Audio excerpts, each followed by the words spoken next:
Elijah. Dude, you know what's so weird is I was walking past the hotel room. This is no joke, and I hear a voice coming out, and I go, "Is that the Gary Franchi?" This is a legend, right, in his own right, and you know his voice anywhere around the world. And we knocked. We didn't know he was live, and we went boom, boom, boom, boom, and then he opened the door because he's a very friendly guy in real life. Trust me, he's very friendly, and he let us in, and he's like, "Yo, you want to come on while the video was going?" So this was unexpected, but that's the kind of guy Gary is, and I'm happy to be here, man. I'm so glad you're here. I feel like it's been years maybe since we've seen each other in person, has it? Yeah, I think it's been a long time. I was living in Australia, Yeah. hanging out. I was living in a kangaroo pouch underneath a bridge with some Aboriginals, drinking whiskey, hanging out, playing some didgeridoo. But I'm happy to be here, man, and I'm happy to see your channel is successful. The people are back, baby. It's totally grinding. You got a massive audience here tonight. What's up to you guys who are out there? I love to see in the chat. Where are you guys watching from? Are you watching from the West Coast? Watching from Central, the East Coast? Are you out of the country and you just care about what's going on in the world? I'd love to see. I got the chat open on my phone, so I want to see where you guys are at because I'm an international kind of guy, but I love America first, man. Thanks for having me on. I love seeing all the Aussies and New Zealanders and people from all over the world watching this show. But I want to ask you, like, what is your, because we're in the Doge segment right now. Oh, I love great. the Doge. Yeah, I track this deeply, right? What's that? I have a website now. I don't know if you know. It's like millions of readers a month now. What? Yeah. What is it? It's called vigilantnews.com. Right on. Yeah, we got several million readers a month. Wow! And congratulations. We've been covering Doge. So yeah, let's talk about this. Tell me your initial thoughts on what we've seen so far this week, and I mean we're only 30 days into President Trump's administration. Well, okay. Here's the deal. Let's give an accurate take. Next News Network, we only give accurate takes. And so, look, I'd love to kiss Trump's ASS. I'd love to lapdog up for Elon. But here's what I think. I think you got two very powerful and influential men who have decided to work together. And every man who's watching this, women too, if you're married to a strong man or you know them, is that we know when we're strong. We know when we have our abilities. But one thing that happens when you start to get really strong or influential or get money or raise up in your job, whether it's blue collar, white collar, is you realize you can't build a house alone. You know, you can't do everything. You might know how to do everything, but you can't physically do it. So what I think what's happened here is you have two men, Elon Musk and Donald Trump, who have decided that they might be at the tip of their ability to actually execute. They don't have enough time to do everything they want to do. And so they've come together and they've decided, look, the only way to shake up this thing, because I'm telling you, I watch Shark Tank. I want to say this is very important. What does Kevin O'Leary, what do they always say to people that have small businesses? What happens if you die? What happens if you die? What goes on? And so JD Vance, Trump, and Elon go, look, they could kill any one of us. They can't kill all of us. It was risky on the Hannity conversation being in the same room, but hey, let's be smart. Just be in the White House together and let's move and let's try to dismantle the government together. And I think that that's what we're seeing today is three very strong men come together and say the only way to hurt the Democrats. Because honestly, it's the Republicans too now. I hate to say it to your audience. It's Republicans too. Nancy Mace and all these people. No. They're doing good jobs on transgenderism and whatnot, but when it comes to actually focusing on waste, these people are getting kickbacks. And I think that's why they kicked Vivek out. Because I think they kicked Vivek out, from my understanding from the inside. This is a bit of private information here. I knew about Vivek getting kicked out of the inside weeks before everyone else, to a point where I got fact-checked on X saying he didn't get kicked out. And I knew he did. Really? Because I have friends at X. He got kicked out. Yeah. He got pushed out. So he wasn't just leaving to go and start a campaign. No. Oh, wow. His comments about the American people were so offensive to Americans. I mean, he said that we're mediocre. He did. He said that we care more about entertainment and things, and that's partially true. But you know what? I'm going to say this. Yeah, there was a big dust up. He had some comments he made online. This was during the H-1B visa debate. Right. And I know you don't shy away from the truth, but we got to play it smart with these big tech overlords. And what I'm saying is this, is I have more hope in America than he does. And that's what I think Elon and Trump has that Vivek doesn't have. It's very unpopular. I don't think Vivek is bad. Yeah. I just think he represents a part of America that doesn't get it yet. Where, in the last election, 56% of Americans were Democrats. This year is 52% were Republicans. Do you know that? Over half of America are Republicans now. Oh, yeah. I mean, the numbers are speaking for themselves. Even CNN is being forced to report this shift. You saw MSNBC today was reporting on the Doge stuff, Uh-huh. and they said Doge stuff like just massive corruption and government waste, and they come out and they say the guy goes $68 million was wasted on Social Security, and then corrects himself. He goes, wait, 68.9 billion dollars. Whoa. I felt like he was you or me right there, like an average person going, wait, what the heck? Like, it's like you see a hot girl, right? And they go, that girl has a P instead of a V. And you go, what? I just checked out a dude? And you feel like you're an idiot because you realize that, you got duped. And I feel like the mainstream media kind of has that too, where they're like, it's kind of like the T moment going on for them, where they just go, wait, you mean, and by the way, $70 billion of overpayment. So it's not that we have like corruption. It's just that people that are supposed to get less money are getting more. And then do you see the experts, what they said about that? What's that? Oh, you're freaking out. $70 billion wasn't given away to fake dead people for corruption. We gave it to illegal aliens who had fake Social Security numbers so that they could get their child tax credits. So we found out that we were giving away $70 billion to illegals so that they could also get child tax credits. If you're watching this right now, I have 2 kids under 2. You have multiple kids. What, 4? 3? 3 boys. 3 boys. Yeah. I have 2 boys. Imagine this. What could you do right now with your income tax? What could you say? I want to see in the chat right now. Tell me right now. I know this is kind of personal. We're not trying to extract them out the IRS. They're the ones getting audited, not you. What is it that you would really want? What could you do with $5,000, right? $5,000 today. Would you pay a mortgage payment? Would you pull out a loan? Would you refinance something? Would you buy your girlfriend new tits? I don't know. You know what I mean? Don't tell your wife. No, I'm kidding. But it's like, what would you do with that? And to think of the fact that right now with the savings that they got with Doge, they could give us all each $5,000 back on a tax credit. Think about that. That's crazy, man. That's crazy. Isn't it wild? Just send me the check. Let's cash it. Hey, look, $5,000 and I'm buying a little bit of brandy. I'll buy a nice bottle for once. We'll all have a good time. Even if you don't drink, you can celebrate that. But it's like, but I will say this. This is a caveat here that I think is important.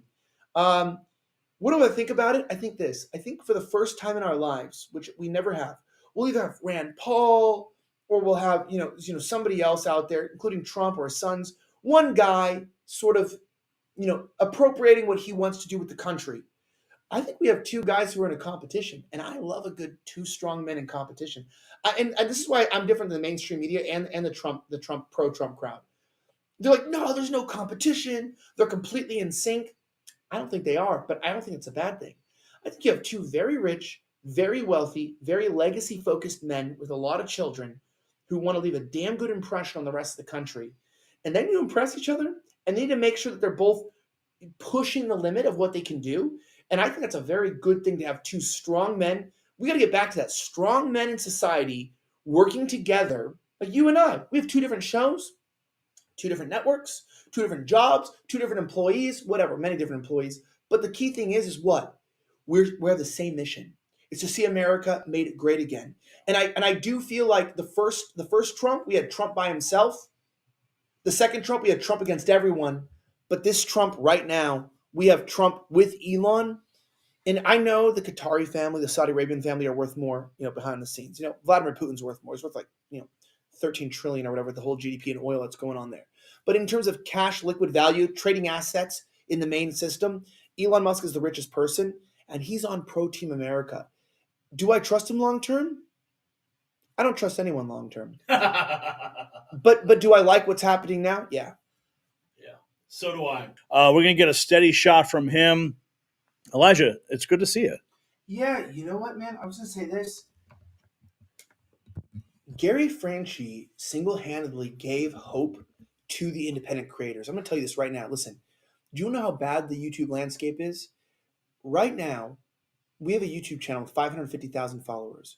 We can't break 2.8 thousand views. I started a new YouTube channel about a month ago. We have 30,000 subs. We're getting 4,000 to 5,000 views per video. We're getting almost double the amount of views on a YouTube channel with 30,000 subs than we're getting on a YouTube channel with 550,000 subs. You sticking through all the hate, all of the targeting, they came after you. Why? They come after the effective. And you know what?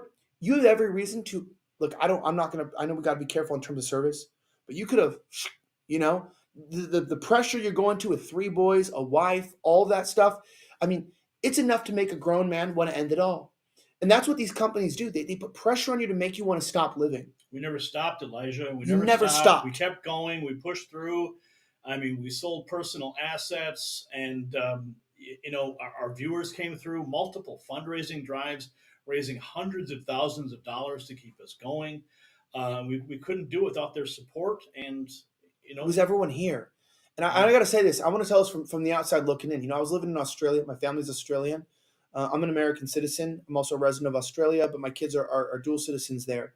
You know, there is no other country like America because of people like Gary Franchi. I'm not joking about this. There is no other country because people don't have the fighting spirit you had. I remember speaking to you on the phone years ago, and I remember you telling me, dude, they've got us cornered. And you told me, and I thought you were going to say, hey, I'm giving up. I'm throwing in the towel. And you told me, but our people are supporting us. They're finding us. They're buying our merch. They're buying our products. We might be demonetized, whatever's happening. We're coming together and they are making it happen. And I got to give a shout out to you guys. You guys kept Gary floating. You guys kept Gary through it. You guys kept not just Gary, but Gary is the independent media. He is the spirit of actual production, of bringing truth to the masses.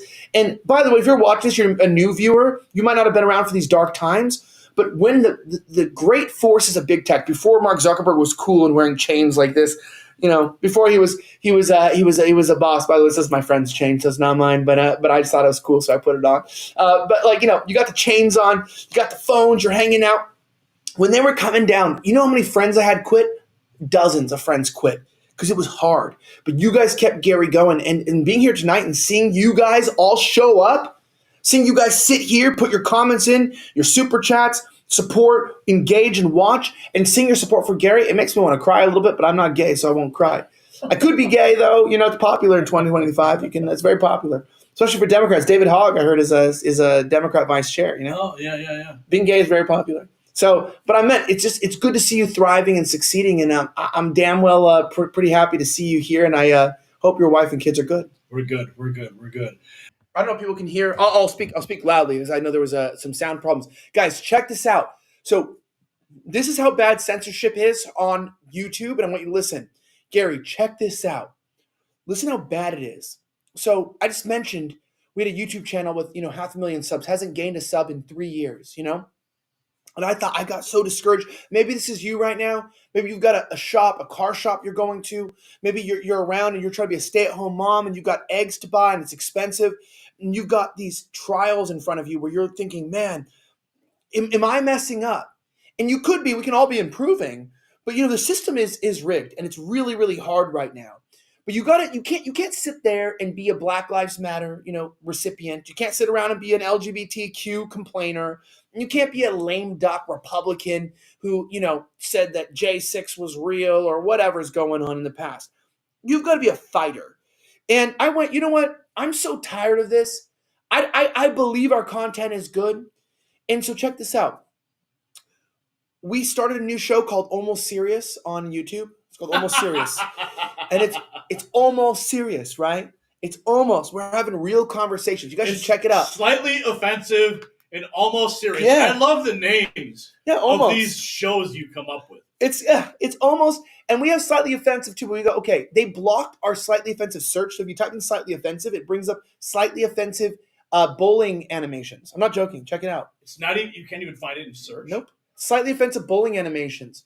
So we went, okay, they blocked our channel, so we got to start a new one. So we started this Almost Serious. We got about 30,000 subs.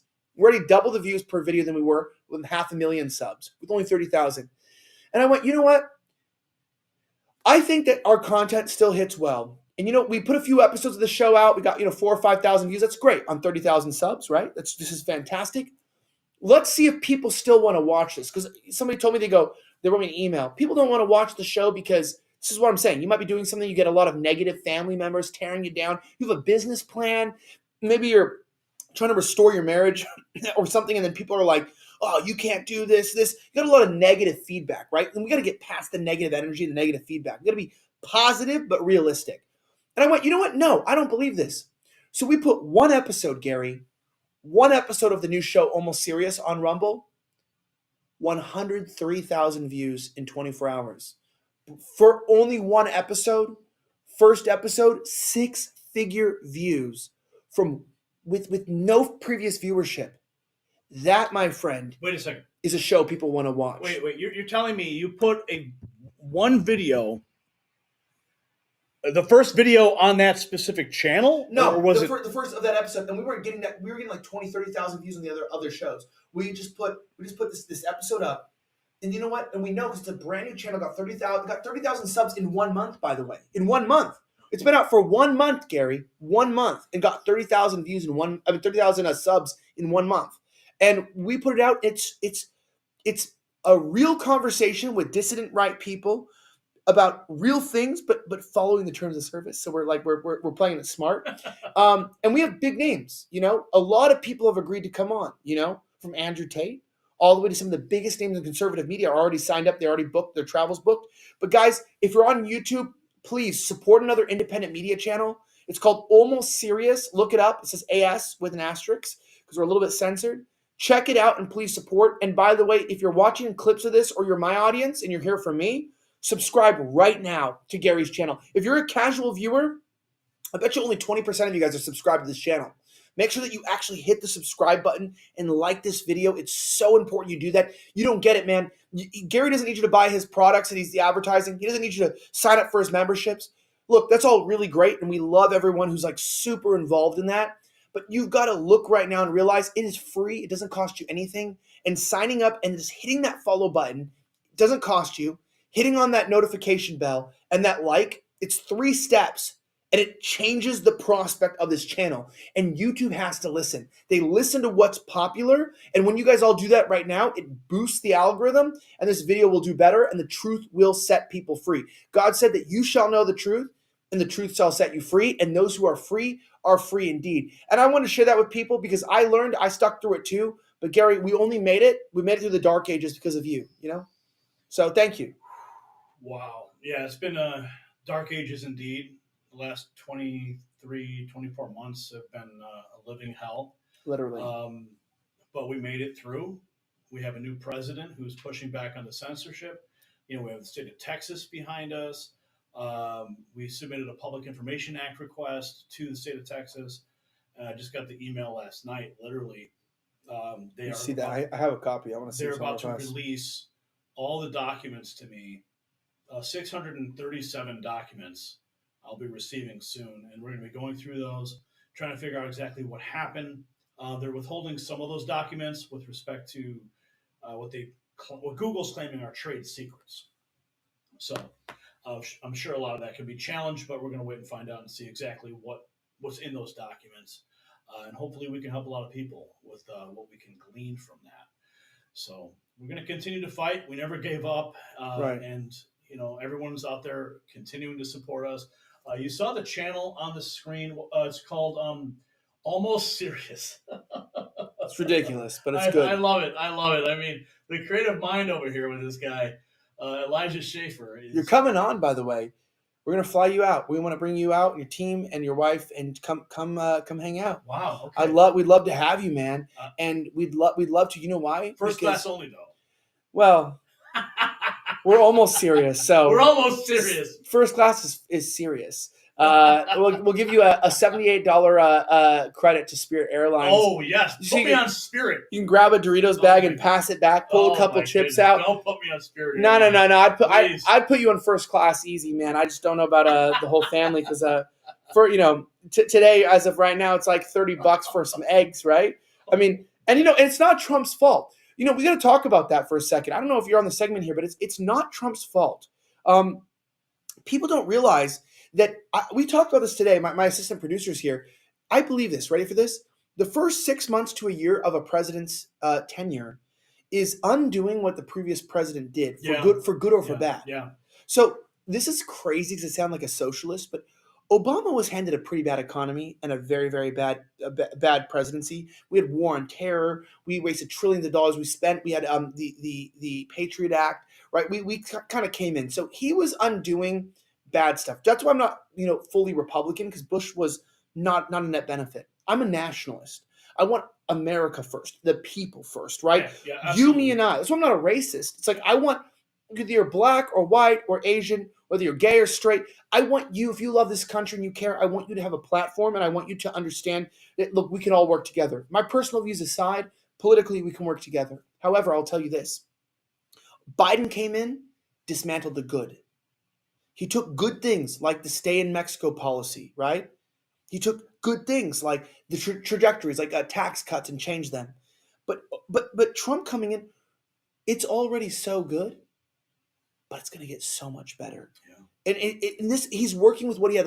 Like the eggs are because Biden's NIH and CDC had them cull all the birds. Yeah, So that's their fault. They slaughtered millions of freaking chickens. Yeah. So why are the egg prices so high? Oh, blame Trump. No, right before Biden left office, he put in the order.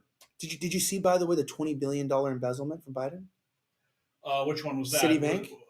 With all the gold bars or something Zeldin was talking about? Yeah, but like, maybe you covered that, but what's crazy is, like, even before Biden left, they embezzled $20 billion from the government, put it in a trust fund. Yeah. And then there's 8 left-wing NGOs that are literally working together and pulling out the interest, right, which is millions of dollars a month. And one of the NGOs is literally, their entire agenda is pushing DEI into corporate policy. So you have companies that are living off our tax dollars right now, $2.78 billion, one of these left-wing NGOs that's getting interest money off of this $20 billion. Look, you might have $40,000 in the bank, you get a couple hundred a year, but you know what? You got $20 billion. You're getting like 20, 30 million a year, you know? So you can run a company on $5 to $10 million. Oh, yeah. These companies are doing this. So they set up Trump to fail. It was a rigged system. Well, we're exposing it all. Thank you for joining us, Elijah. We've got to get to our next segment.